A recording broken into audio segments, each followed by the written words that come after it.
19장 다윗이 압살롬의 죽음을 슬퍼하다. 요압은 다윗이 압살롬 때문에 울며 슬퍼하고 있다는 말을 들었다. 왕께서 아들 때문에 슬퍼하고 계시다는 말이 군사들 사이에 두루 퍼지면서 승리의 날이 애도의 날로 바뀌었다. 그날 군사들은 뿔뿔이 흩어져 성으로 돌아왔는데 사기가 꺾이고 기가 죽어 있었다. 그런데도 왕은 얼굴을 두 손에 묻고 큰 소리로 슬퍼했다. 내 아들 압살롬아, 압살롬, 내 사랑하는 아들아. 요압이 은밀히 왕을 나무랐다. 왕의 아들, 딸과 아내와 첩들의 목숨은 물론이요 왕의 목숨까지 구한 충성스런 신하들을 이렇게 맥빠지게 하시다니 정말 해도 너무하십니다. 왕을 미워하는 사람은 사랑하시고 왕을 사랑하는 사람은 미워하시니 이게 어찌 된 일입니까? 지금 왕의 행동은 지휘관과 군사들이 왕께 아무 의미가 없다는 메시지를 전해주고 있습니다. 압살롬이 살아있고 우리가 다 죽었으면 기쁘셨겠습니까? 정신 차리십시오. 밖으로 나가 왕의 신하들에게 용기를 북돋아 주십시오. 하나님께 맹세하는데 왕께서 그들에게 가지 않으시면 그들이 왕을 떠나버릴 것입니다. 해가 질 무렵에는 단 한 명의 군사도 이곳에 남아있지 않을 것입니다. 그렇게 되면 지금까지와는 비교할 수 없는 최악의 사태가 벌어지게 될 것입니다. 그러자 왕이 밖으로 나가 성문에 자리했다. 곧 모두가 알아보고 말했다. 보아라, 왕이 우리를 보러 나오셨다. 그의 모든 군대가 나와 왕 앞에 모습을 보였다. 그러나 이스라엘 사람들은 이미 전쟁터에서 도망쳐 각자 집으로 돌아갔다. 한편 이스라엘 백성이 지도자들에게 불평했다. 원수들의 손에서 우리를 여러 번 구하고 블레셋 사람의 손에서 우리를 구한 분은 왕이 아니십니까? 그 왕이 지금 압살롬 때문에 이 나라를 떠나셨습니다.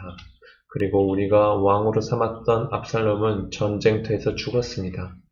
여러분은 무엇을 기다리고 있습니까? 어찌하여 왕을 다시 모셔오지 않습니까? 다윗이 그 말을 듣고 두 제사장 사독과 아비아달에게 말을 전했다.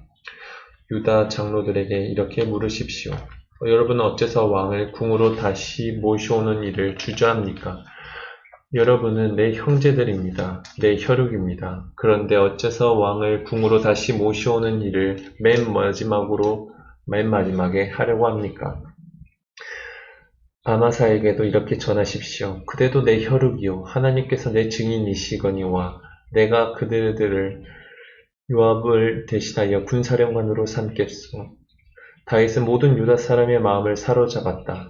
그들은 왕에게 사람을 보내어 한마음 한뜻으로 말했다. 왕과 왕의 모든 신하는 돌아오십시오. 그래서 왕은 돌아왔다. 그가 요단강에 이르렀을 때 유다 사람들이 왕을 환영하고 호위해서 요단강을 건너기 위해 길가에 와 있었다.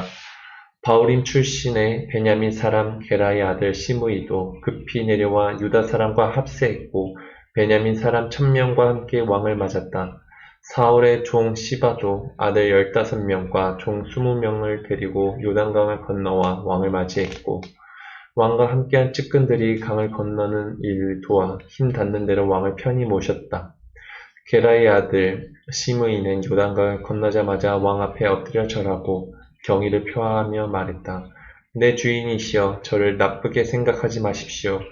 제 주인이신 왕께서 예루살렘을 떠나시던 날 제가 무책임하게 벌인 일을 눈감아 주시고 그 일로 저를 나쁘게 보지 말아 주십시오. 제가 지은 죄를 잘 압니다. 하지만 지금 저를 보십시오. 요셉의 모든 지파 중에서 가장 먼저 내려와 내 주인이신 왕을 다시 영접합니다. 스루야의 아들 아비새가 끼어들었다. 더는 못 듣겠습니다. 우리가 이 자를 당장 죽여야 하지 않겠습니까? 이 자는 하나님의 기름 부음 받은 왕을 저주한 자입니다. 그러자 다윗이 말했다.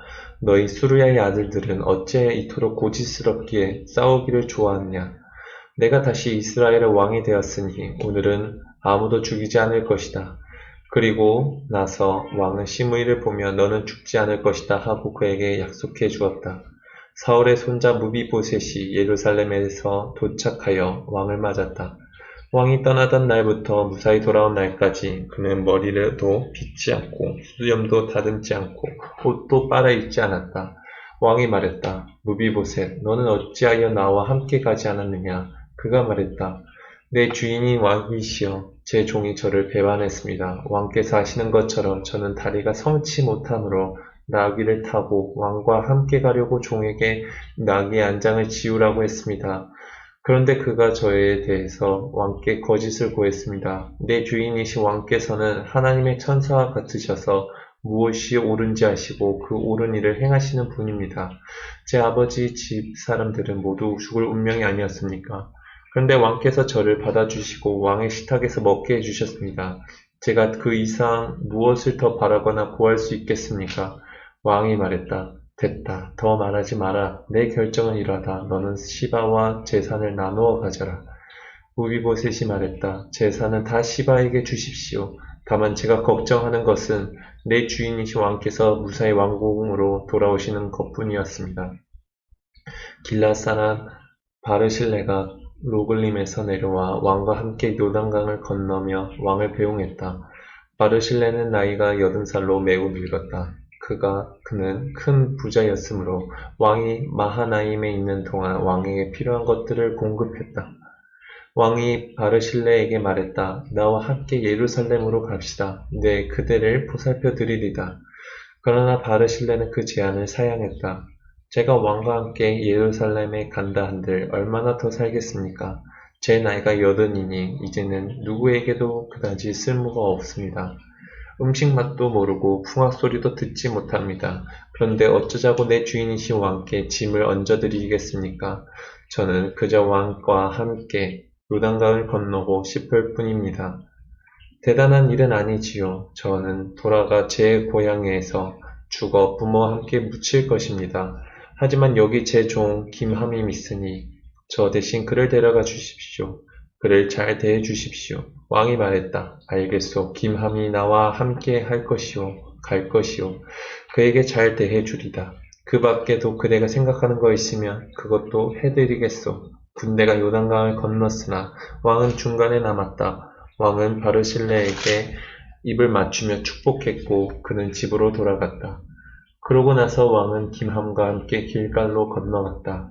유다의 온 군대와 이스라엘 군대의 절반이 왕과 함께 행진했다. 이스라엘 사람들이 왕에게 와서 말했다. 어찌하여 우리의 형제인 유다 사람들이 나서서 왕이 마치 자신들의 소유라도 되는 것처럼 왕과 그 가족과 측근들을 호위게 하여 요단강을 건넜습니까? 유다 사람들이 반박했다. 왕이 우리의 친척이어서 그랬소. 그게 어쨌다고 소란을 피우는 것이오. 그 일로 우리가 특별 대우를 받은 것이 있소? 당신들 보기에도 없지 않소. 이스라엘 사람들이 대받았다. 당신들은 한 목뿐이지만 우리는 왕에게 10몫을 요구할 수 있소. 그뿐 아니라 우리가 맏아들이오. 그런데 어찌하여 우리가 조연을 맡아야 하는 것이오. 왕을 다시 모셔오자는 것도 우리가 먼저 생각해냈소. 그러나 유다 사람들의 태도가 이스라엘 사람들보다 더 강경했다.